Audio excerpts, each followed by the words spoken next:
Toshkent tumani axborot kutubxona markazi jadid adabiyot namoyandalaridan Is'hoqxon Ibrat kitobini tavsiya etadi.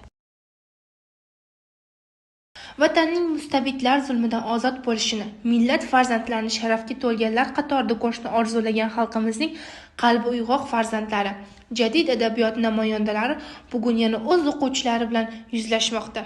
Xalq ma'naviyatini boyitish yo'lida olib borilgan kurashlar, milliy matbuot, adabiyot va teatrning odamlar tafakkurini oshirishdagi ahamiyati haqida asarlarda kuyunib yozgan, bu borada fidoyilik ko'rsatgan, alal-oqibat qatag'onga uchraganlar haqida so'z borarkan, Abdulla Qodiriy, Abdurauf Fitrat, Abdulhamid Cho'lpon, Abdulla Avloniy, Mahmud Xo'ja Behbudiy, Munavvar qori Abdurashidxonov, Usmon Nosir, Is'hoqxon Ibrat siymolari ko'z oldimizda gavdalanadi. Ular o'z asarlarida ko'targan muammolar hamon bizning qarshimizda bo'y ko'rsatib turibdi. Biz hamon millatni uyg'otish, uyg'onganlarning vazifasi degan chorlovga munosib javob qaytara olganimiz yo'q.